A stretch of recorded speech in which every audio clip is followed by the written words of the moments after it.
para que vocês não tenham um cérebro de pedra, vocês substituam o cérebro pela mente de Cristo. Estas coisas vos tenho dito por meio de figuras. Vem a hora, todavia, quando não vos falarei mais por meio de comparações. Um semeador saiu a semear, uma semente caiu aqui, a outra ali, a outra acolá. Não, isso aí ainda é para facilitar profundamente a falta de compreensão, o infantilismo de vocês. É por isso que o Velho Testamento eterniza a infantilidade das pessoas, porque o cara passa o resto da vida aplaudindo Davi, que jogou uma pedra no Golias e venceu. Ah, Deus é mais forte. Allah é grande, seja lá o que seja. Jeová é poderoso.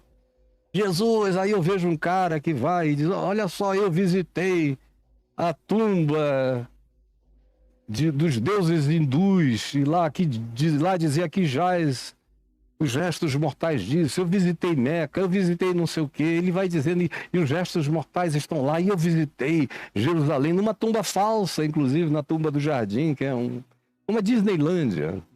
Para a gente ver uma boa imagem de como poderia ter sido no primeiro século. Muito mais sofisticada, é claro, hoje em dia do que era de fato no primeiro século. Aí o cara vai lá, nem sabe que aquilo ali é uma tumba de 6 outros sarcófagos ali dentro da rocha, e que aquilo ali é dos dias do rei Salomão, não tem nada a ver com José de Arimateia, não era uma tumba rocha, era só. E nem aquele Gólgota é o Gólgota, por isso que o nome é Gólgota de Gordon, porque foi achado quando desenterraram aquela área da cidade no século XIX para fazer extensão de algumas outras coisas.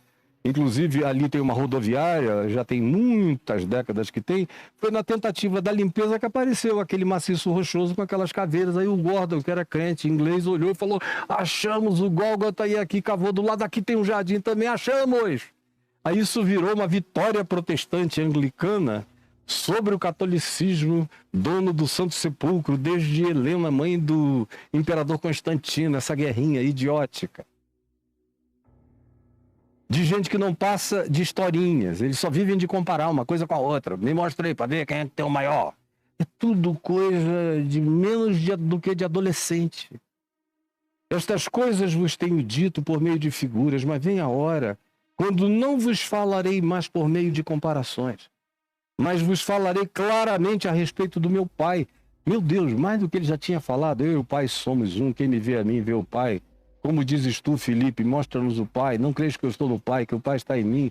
As palavras que eu vos tenho dito não as digo por mim mesmo, mas o Pai que permanece em mim faz as suas obras. Crede que eu estou no Pai, que o Pai está em mim. Crede ao menos por causa das mesmas obras. Meu Deus, nada podia ter sido mais explícito do que isso, mas não era o bastante ainda. Eles continuam ainda achando que Jesus está tentando complicar. Mesmo quando ele busca facilitar ao máximo, o bloqueio na cabeça humana é horrível. E entender a linguagem de Jesus é difícil para quem não tem percepção, intuição e sentido espiritual. Foi o que Jesus disse aqui em João 8, falando aos teólogos, religiosos, escribas e várias autoridades judaicas e do povo da religião também, em Jerusalém. Quando ele diz, perplexo, por que vocês não conseguem compreender a minha linguagem? Eu estou falando aramaico, vocês falam aramaico, a língua corrente é aramaico, a gente só conversa em aramaico. E eu falo, mas vocês não entendem.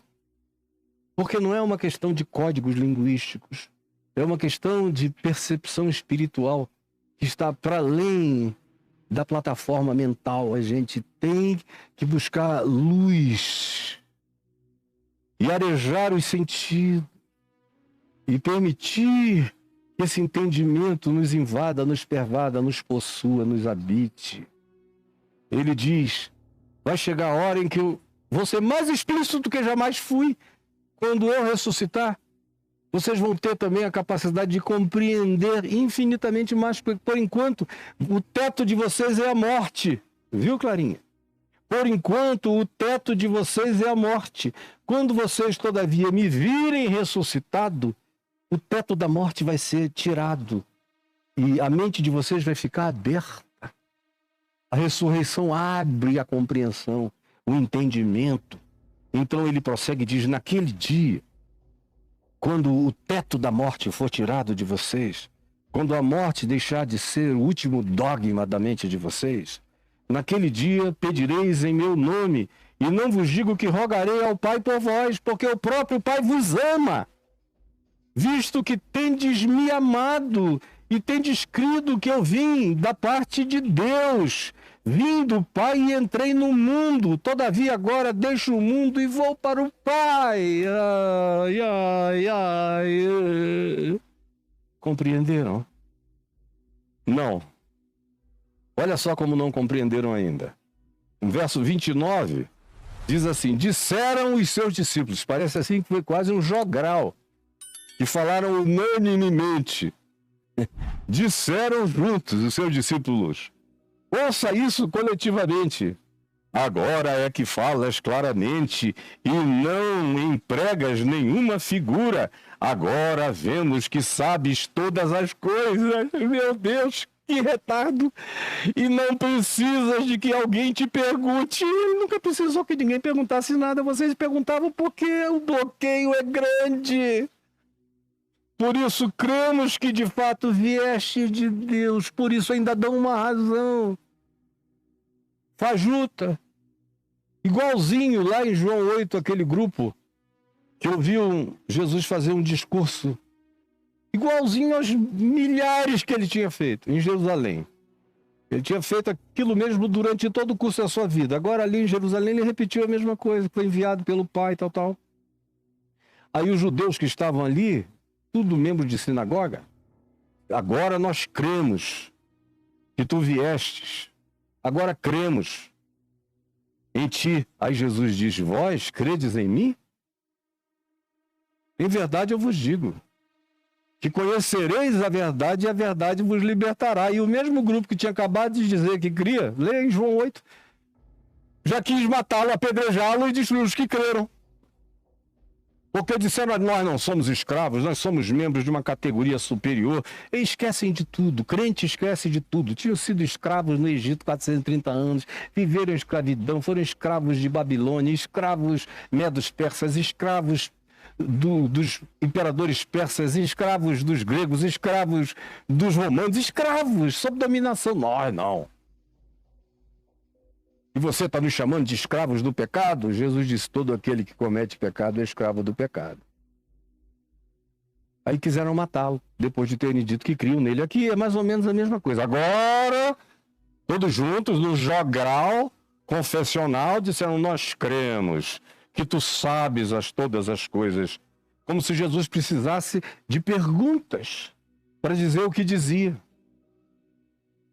As perguntas só o desviavam daquilo que ele estava falando. Tinha que fazer uma volta para outra vez pegar os meninos e conduzi-los na direção certa. Porque é sempre chute para fora do estádio. Tem que pegar a bola. Se fosse no Maracanã, você tinha que pegar a bola do outro lado do trilho da estrada de ferro, na Mangueira. Está tão distante que chutam sempre. Agora nós vemos. Respondeu-lhes Jesus: credes agora? É uma pergunta que você tem que ouvir com aquela ironia de um pai ou de um irmão muito mais velho, sensato, sábio, que vem tentando enfiar coisas boas na cabeça das pessoas e não consegue. Credes agora? Tipo, cara, não é possível, só agora. Aí ele diz: nem agora vocês creem. O que vocês estão dizendo que agora creem, eu digo a vocês que isso que vocês chamam de agora cremos, não aguenta um tranco. Não aguenta um solavanco. Como a maioria daqueles que dizem que creem, não aguentam um solavanco. Um filho morre, o indivíduo perde a fé. Se forem 2, ele fica ateu. Se forem 3, ele vai trabalhar o resto da vida contra Deus. Antes ele era um cara que dizia que cria. Nunca creu, nunca entendeu, nunca discerniu. É tudo na epiderme. não passa de interesses fraternos. Você diz que ama a Deus porque gosta do grupo, do clube, da torcida religiosa organizada que você frequenta, porque você é um carente, uma carente, sente falta daquela gente o tempo todo, de ter alguém que valide você sem perguntar, mesmo nos maiores absurdos que você diga. O cara diz amém, aleluia, glória a Deus, vamos em frente, irmão. Aí lá vai você achando que crê nada, não entendeu nada, ninguém crê, sem que tenha de fato minimamente entendido a vitória da ressurreição sobre a morte. Antes disso, você tem superficialidades de crença, mas não tem o âmago da fé em Cristo Jesus plantado em você pela convicção inarrancável do Espírito Santo de dentro do seu ser. Credes agora? É a pergunta de Jesus. Aí ele diz, vocês não aguentam um tranco. Olha só, prestem atenção. Prestem atenção. Eis que vem a hora, e já é chegada. Aqui, daqui a alguns minutos, vocês vão ver se creem ou não creem. Vocês vão entender o que eu significo para vocês até aqui, embora vocês achem que atingiram uma percepção extraordinária.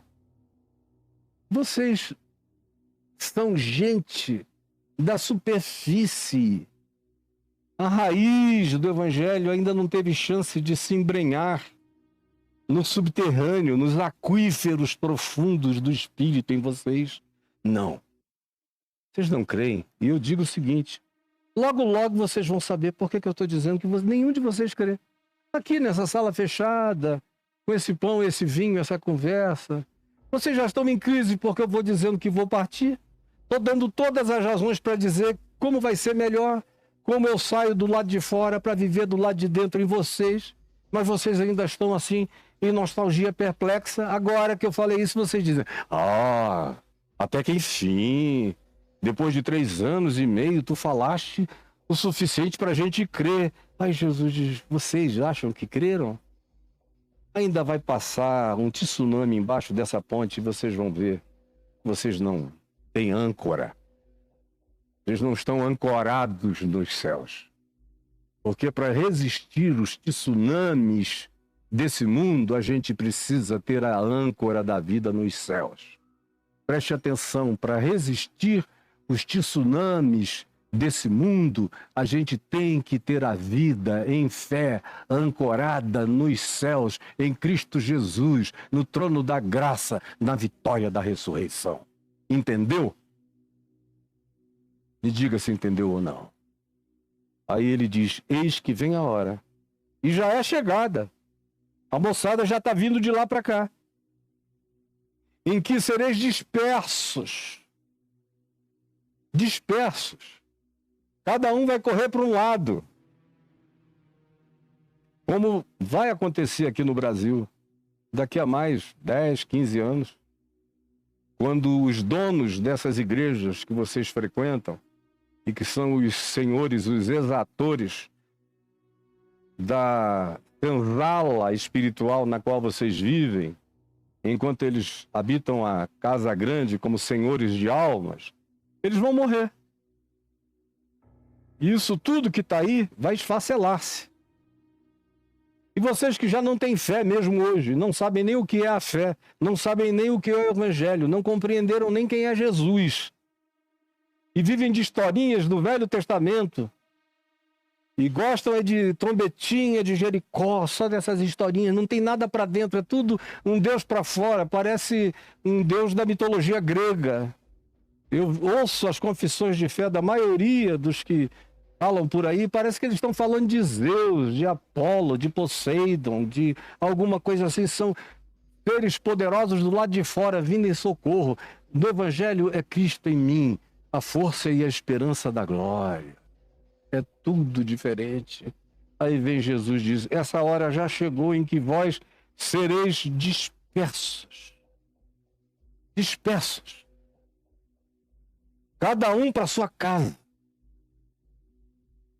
Cada um para debaixo da cama. Todo mundo se escondendo, todo mundo com vergonha alheia e com vergonha de si mesmo. e vocês todos me deixarão só. Me deixarão só. Hoje Jesus já anda só, quando comparado à multidão de pseudo-discípulos seguindo os deuses deste mundo. E ele bate na porta como em Laodiceia, dizendo: eu estou do lado de fora, não tem mais ninguém aí com fé? E me deixareis só. Contudo, não estou só, porque o Pai está comigo. Contudo, não estou só, porque o Pai está comigo.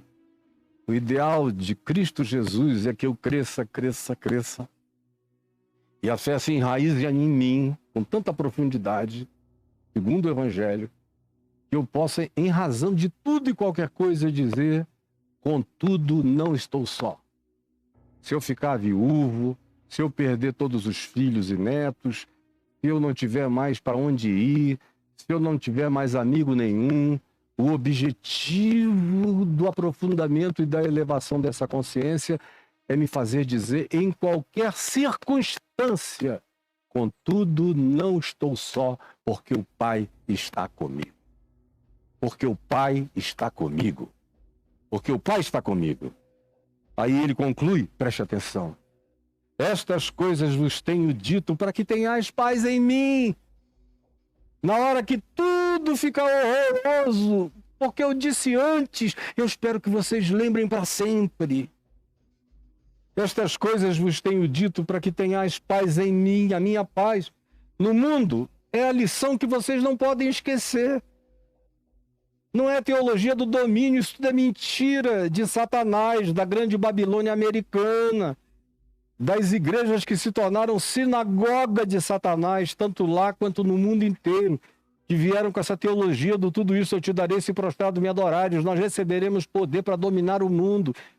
Isso é teologia do inferno, isso é satanologia infernosa, que vocês proclamam em nome de um pseudo-Jesus, que parece mais um Gengis Khan, um ser abjeto.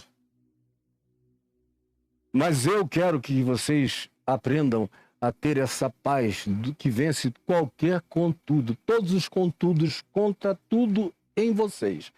Todavia, a paz é prevalente. No mundo passais por aflições. Não deu para aprender ainda que ninguém escapa. Ninguém escapa de aflições. Tem gente que melhora com a aflição, que se fortalece com a aflição, que se aprofunda com a aflição, que desenvolve o espírito com a aflição, que ganha sensibilidade com a aflição, que ganha sabedoria, inteligência espiritual, aprofunda a fé, se torna mais resistente, perseverante, inatravessavelmente inabalável com a aflição, como diz Paulo em Romanos, no capítulo 5, quando ele diz que, justificados por causa da nossa fé em Cristo Jesus, temos paz com Deus por meio do nosso Senhor Jesus Cristo. E aí ele prossegue dizendo: e gloriamo-nos na esperança da glória de Deus.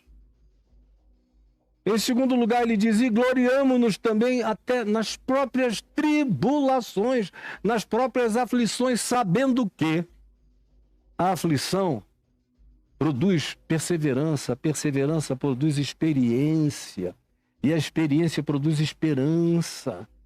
E quando a gente anda nesse caminho, a gente fica para além da dúvida, da confusão, da fragilidade abalável. Gloriemo-nos nas próprias tribulações, sabendo que ela melhora a gente quando a gente olha para ela bem. Tem gente que, quando passa pela aflição, blasfema, odeia, descrede tudo, se torna antagonista de toda esperança. Mas isso é um tipo de gente que nunca conheceu Deus mesmo. Eles viviam só de verniz, eram sepulcros caiados, pintados por fora. Nunca houve ressurreição brotando da tumba dos seus corações, nunca. Aí eles se escandalizam, e Jesus está dizendo: eu estou dizendo essas coisas para que quando acontecer, vocês não fiquem doidos. Vocês tenham paz em mim, porque o que vem é brabo. No mundo, no meio da sociedade humana, por causa do sistema da perversidade que controla o planeta, das injustiças e iniquidades e dos senhores dos poderes perversos da morte, da maldade, da tortura, da escassez, da fome, que são os dominadores deste mundo tenebroso e que estão presentes carregando coroas reais ou pretendendo tê-las e ameaçando os mais fracos nesse mundo. Sempre foi assim, sempre será assim. Tereis aflições por várias razões, seja porque vocês sejam atingidos, ou seja porque vocês apenas assistem o inassistivelmente horroroso e o coração fica deprimido e aflito. No mundo passais. A palavra é passais. O pressuposto é que a gente atravessa. Passa, atravessa. Eu tenho tribulações, mas em Cristo eu passo. Você tem, mas em Cristo você passa, atravessa, chega do outro lado. No mundo passais por aflições, e elas são recorrentes, elas vêm com caras diferentes. Vêm a nós ou vêm na vida daqueles que a gente ama, ou atingem a sociedade quando a gente é sensível, a gente sofre igualmente, atingem o planeta. E quem tem uma mente cósmica sente as dores e os gemidos da criação, todo tipo de aflição. Mas tem de bom ânimo. Não se rendam, não se entreguem, não cruzem os braços, não desistam. Sob hipótese nenhuma, imaginem o bem. Vençam o mal com o bem, vão praticando o bem. Não se cansem de fazer o bem a todos os seres humanos. Tanto mais quanto vocês vejam que os dias ruins estejam se aproximando, sejam prolíferos na prática do bem. No mundo, passais por aflições, mas tem de bom ânimo. Olhem para mim. Eu venci o mundo. Ele não tinha ainda ressuscitado de entre os mortos, mas falava como quem já havia ressuscitado, porque a ressurreição nele já era um fato real. Eu sou a ressurreição e a vida. Ele não diz, eu serei a ressurreição e a vida depois que eu ressuscitar de entre os mortos. Ele diz, antes de levantar a Lázaro da tumba, morto há 4 dias, putrefato, mal cheiroso, horroroso, ele diz às irmãs dele e aos circunstantes, eu sou a ressurreição e a vida. Aquele que crê em mim, ainda que morra, viverá. E todo aquele que vive e crê em mim, jamais morrerá eternamente. Ele é a ressurreição. Por isso ele ressuscitou, porque ele é a ressurreição. Tem de bom ânimo, portanto. Porque eu venci o mundo e a vitória sobre o mundo não é tomar o poder, não é ocupar a Casa Branca, a Casa Preta, a Casa Rosada, o Planalto, nem nada disso, nem o Olimpo. É permitir a entronização de Cristo em vocês, é terem uma paz que excede a todo entendimento, é andarem com essa inabalabilidade pacificada. Isso é vencer o mundo, é poder enfrentar o planeta todo no seu antagonismo, continuar olhando em frente e vendo que nós somos filhos do inapagável, da invencibilidade do amor que é mais forte do que a morte. Eu sou filho da invencibilidade da ressurreição. E você também. É o que Jesus está inoculando no coração deles, embora eles digam que compreendam sem terem compreendido mesmo ainda nada. Jesus, eu te peço que essa palavra singela, que faz parte do meu ser todo dia, por isso que eu vivo. Porque tu vives, eu aprendi a viver. Estou todo dia aprendendo a viver e a viver e a viver, mas vivo, vivendo em Cristo Jesus. Permite que outros se apropriem dessa consciência, dessa fé e dessa experiência em fé. Existencialize e entronize o trono do teu poder no nosso coração. Com a paz que excede a todo entendimento. Com o cetro da verdade. E com essa alegria de inabalabilidade. Em nome de Jesus. Amém e amém.